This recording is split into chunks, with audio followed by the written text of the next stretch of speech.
Pre implantation genetic testing for অ্যানিউপ্লয়েডি হলো এমন একটি পদ্ধতি যেখানে আমরা ভ্রূণের অবস্থানগুলি নির্ধারণ করতে পারি। সেক্ষেত্রে অস্বাভাবিক ভ্রূণকে আমরা বাদ দিয়ে স্বাভাবিক যে ভ্রূণগুলি আসে সেগুলিকে ট্রান্সফার করতে পারি।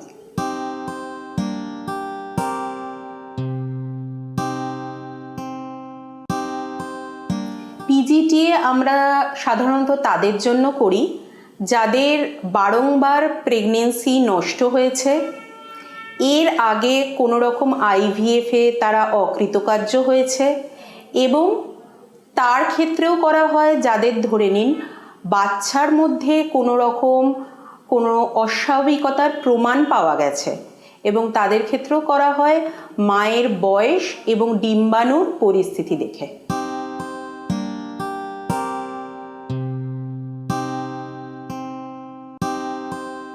ল্যাবরেটরিতে ডিম্বাণু এবং শুক্রাণু নিষিক্তকরণের পর ভ্রূণ যখন তৈরি হলো, ভ্রূণের বয়স 3 থেকে 5 দিনের মধ্যে যখন হয়, তখন আমরা সাধারণত পিজিটিএ বায়োপসি করে থাকি।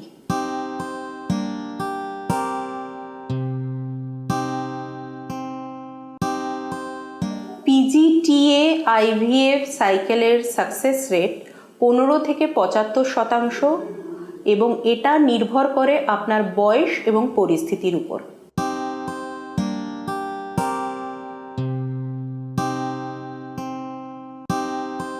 পিজিটিএ টেস্টিং থেকে আমরা এমব্রিওর মধ্যে থাকা কোনো রকম অস্বাভাবিকতা আছে কিনা সেটা জানতে পারি, স্বাভাবিক এমব্রিওকে শনাক্তকরণ করতে পারি, এবং যতগুলি এমব্রিও আমাদের কাছে তৈরি হয়েছে তার মধ্যে থেকে কোন এমব্রিও প্রথমে দেওয়া উচিত, কোন এমব্রিও দ্বিতীয় দেওয়া উচিত সেটা আমরা নির্ধারিত করতে পারি।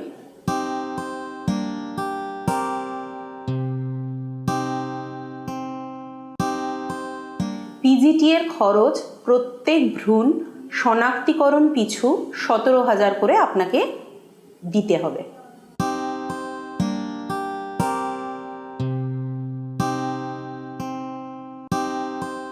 সাধারণত পিজিটিএ দ্বারা টেস্ট করা ভ্রূণের থেকে জন্মানো শিশু এবং মায়ের কোনো রকম স্বাস্থ্যের জটিলতা দেখা যায় না।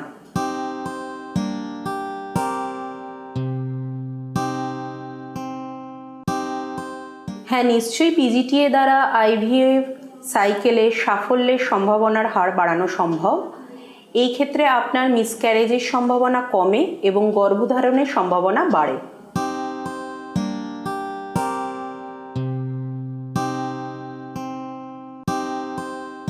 পিজিটিএ চিকিৎসাজনিত ঝুঁকি হলো যদি আপনার সবকটি ভ্রূণ অস্বাভাবিক পাওয়া যায়, তখন আপনার জরায়ুতে ট্রান্সফারযোগ্য কোনো ভ্রূণই আর থাকে না।